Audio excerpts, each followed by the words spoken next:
Hello everyone, I'm Rob Smith, the In the Black Quant Edge VTF here, T3 Live, and today I want to talk a little bit about compartmentalizing the trading during heightened periods of volatility. It's very, very important, and it's very important and can be very lucrative if you know what you're doing, and I'm going to point that out to you. So one of the things I've known about compartmentalizing stuff is that I've run 73 marathons. I've run 25 ultra marathons of 50 miles or more. And I won two of those ultra marathons, and the two that I won were on a 3 mile loop, right? So you can keep track of every 3 miles and compartmentalize the race. Because if you're in a 50-mile race and 10 miles in, you start to feel tired and you start thinking you got 40 miles to go, you're going to drop out. I've also run two indoor marathons on a track, and where people would say, that would drive me nuts, it'd be crazy. Actually, what I found is that it makes it easier to compartmentalize. I can break it down to my lap speed as opposed to having to wait for the mile every time. And so that makes it very helpful. So if we go to the SPY, what you're going to see here, right, is these bars here that we had last year, right? So just take this one right here. For the month, it was almost 240 to 245, a $5 range for the month, right? And so we haven't seen this kind of movement up in here. Where on the daily, you're getting that more than that a day that takes a month, which means if you can break it down into shorter term time frames, that you can make as much in a day as you made in a month last year.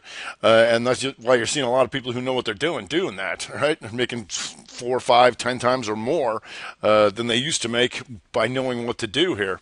So the other thing is actually we're back to normal volatility. We're just 8,000-9,000 Dow points higher than we were the last time we saw this stuff back in here, right? But all this grind, and so this is actually normal. And so if we start coming down a lot, the VIX is going to spike even more, and we could get even bigger bars. And so that's be really important to understand this stuff, because when people come to me, they'll hear of time frame continuity. All right, and that's part of my work where we talk about the color of the direction on the month, the week, the day, and the 60-minute. Well, what we also want to know about is heightened volatility, because then we break it down into intraday time frame continuity.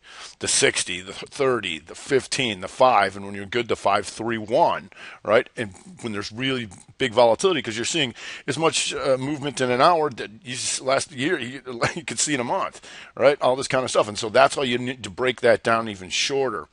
If you take a look at the dailies here, and one of the things you want to know about is that daily continuity. All right, when we open, what direction do we go from the open? Because if you were trading directionally this year, you can see how many good days there were, right? It starts tanking.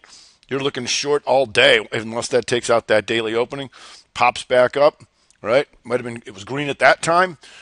One of the things you really need to do in this environment is if you are wrong, you get out immediately. Otherwise, you're going to get destroyed, right? Because even the counter trend moves are as big on a 15 or a 30 or 60 as you used to see in a week, right? So you need to get out. So once this thing travels back through and starts going red and starts dropping through here, you're looking for short signals all day long, right? And then you can cover on the close.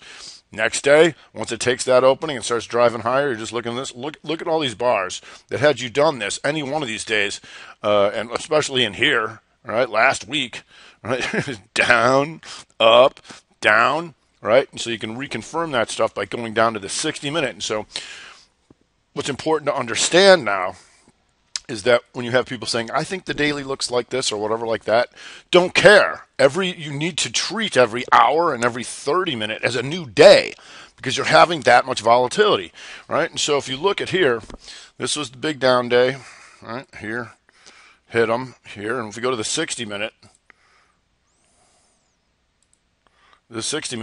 oops, we gap down. Red on the day, red on the 60, reconfirm on the new 60, looking for more short signals. Reconfirm again that day. Right now, anytime there's a new bar, you got to defend and be very aware of that, because even this thing would have clobbered you, right? Things really need to go your way. And then if we go back to the big up day here, right, as it starts moving higher,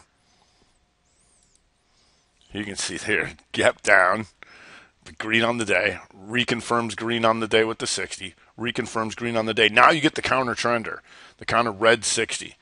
And so what we're looking for is that new bar. As soon as you get that new bar, if that kicks back green, how many times have we seen these bars get big and green and stay that way?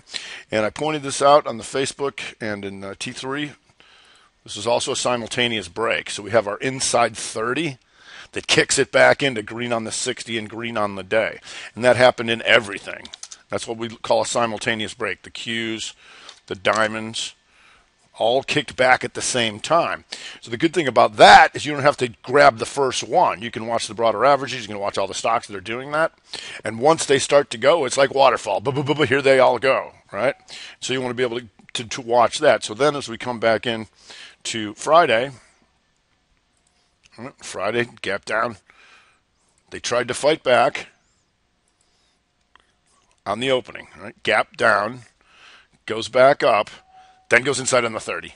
And so on this 30, could have gone either way, right? It is either going to reconfirm that opening by going 2 down because it gapped down.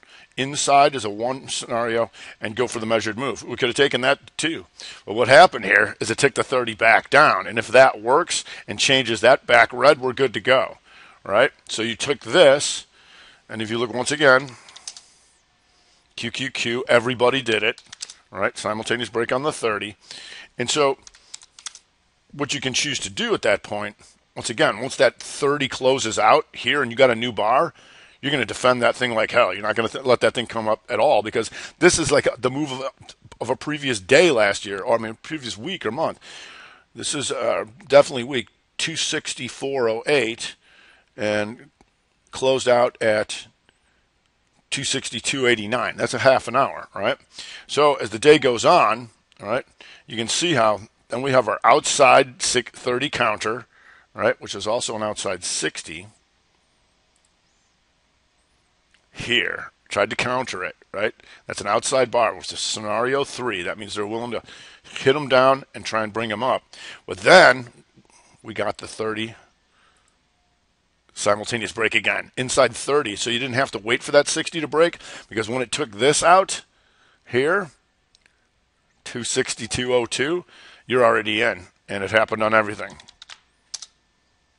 QQQ, diamonds, and once again, also on a Friday, so you can get the lesser expensive options, but you can see them all going at the same time. Then you can even break it down again. 15, the 3-2 setup, the outside bar down right here, clobbered in 15 minutes. All right, and when you get good, you can break this down even shorter. But you want to know any new 15, any new 30, any new 60. These are like new days, and when you can compartmentalize that down to however you trade. When people say, I think this is going to happen this week, I'm like, this week?